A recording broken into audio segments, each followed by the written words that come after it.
puis notre invitée ce soir, c'est Marine Le Pen, candidate du Front National. Bonsoir Marine Le Pen.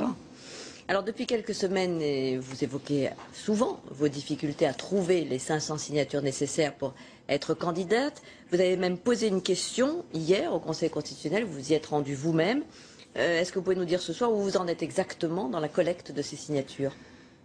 Écoutez, nous avons des pires difficultés parce que le système cherche tout simplement à m'empêcher d'être candidate. Je suis la seule qui peut le faire turbuler, la seule qui ait la capacité aujourd'hui d'arriver au second tour.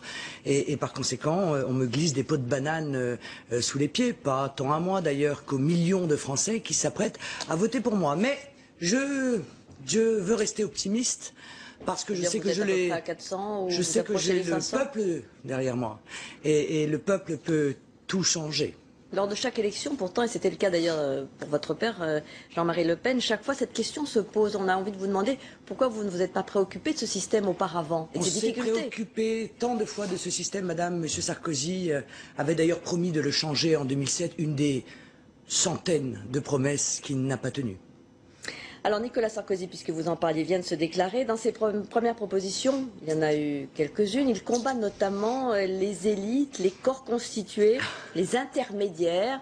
Est-ce qu'il ne marche pas un tout petit peu sur vos plates-bandes, ou en tout cas sur les terres du Front National? Non mais c'est plus une ficelle, c'est un câble. Je veux dire, là on est face à l'imposture, le cynisme...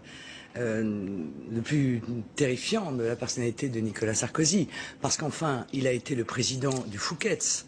Il a été le président des élites pendant 5 ans. Et aujourd'hui, il voudrait nous faire croire qu'il est le candidat du peuple contre ces mêmes élites. Mais qui est capable de croire cela? Je sais bien qu'il a pour volonté de faire oublier en 2 mois ce qu'il a fait pendant 5 ans. Mais moi, j'en appelle à la responsabilité du peuple français et à sa mémoire, qui n'a pas besoin d'être très longue pour se souvenir de tout ce que Nicolas Sarkozy n'a pas fait et surtout de tout ce qu'il a fait et qui a entraîné notre pays au bord de la faillite, qui a entraîné l'effondrement du pouvoir d'achat, l'explosion de l'immigration, l'explosion de l'insécurité. Il y a eu même 2 crises internationales très graves. Oui, non, madame, il n'y a pas eu 2 crises. Parce que l'explosion de l'immigration, c'est pas la crise. L'explosion de l'insécurité, c'est pas la crise. Les choix fiscaux qui ont été faits par Nicolas Sarkozy au bénéfice des plus riches et au détriment des plus modestes, c'est pas la crise. C'est une volonté politique qu'il a appliquée pendant 5 ans et dont on ne voit pas pourquoi il changerait aujourd'hui, malgré, encore une fois, ses grandes promesses. Alors justement, on parle de propositions économiques, de promesses économiques. Votre campagne, Marine Le Pen, semble actuellement marquer le pas, ou en tout cas ne pas s'accélérer. On le voit dans les sondages. Est-ce que vous n'avez pas le sentiment que ce programme économique que vous présentez au nom du Front National ne passe pas ou ne convainc pas, et notamment la sortie de l'euro? Non, je ne crois pas du tout, madame. En tout cas, les questionnaires et les sondages le montrent. Je suis, madame, la candidate de la révolte populaire face au système.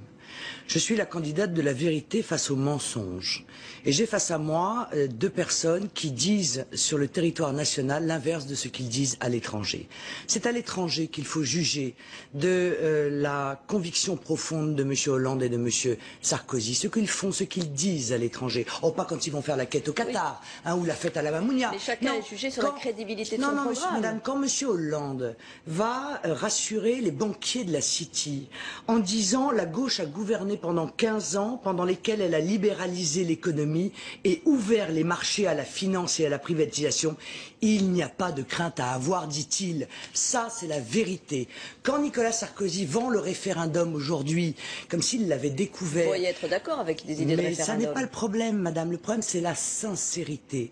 Il y a quelques semaines, M. Nicolas Sarkozy a empêché le peuple grec d'être entendu lors d'un référendum. Il a tout fait pour faire annuler le référendum que le gouvernement grec était en train d'organiser. Ça, c'est le vrai Nicolas Sarkozy. Ça, c'est le vrai François Hollande. Au-delà de la sincérité, les propositions comme la sortie, j'y reviens, la sortie de l'euro, est-ce que vous pensez que ça peut convaincre aujourd'hui les Français? Les Français n'y croient pas vraiment. Vous-même, par exemple, est-ce que vous avez gardé des francs? Madame, ça n'a rien à voir. Le nouveau franc ne sera pas l'ancien franc, et vous le savez bien. De l'euro. Madame, il faut que les Français regardent ce qui se passe en Grèce.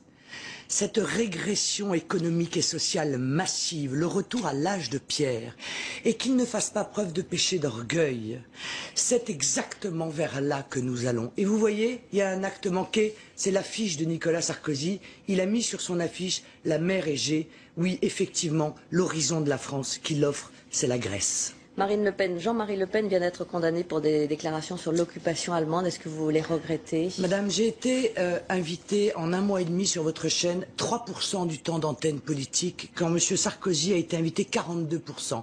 Alors si je pouvais éviter de perdre mon temps à parler d'une affaire vieille de 7 ans, ça m'arrangerait. Vous êtes invité, comme la plupart des autres candidats, comme tous 3%, les autres candidats. selon le CSA. Selon les règles c'est pas moi qui parle, c'est le CSA. De toute façon 3% à l'issue de la du campagne. temps d'antenne, 42% pour le président. Ça a peut-être aussi une influence sur les sondages dont vous parliez tout à l'heure. En tout cas, vous étiez notre invité ce soir. Merci beaucoup d'être venu sur ce plateau.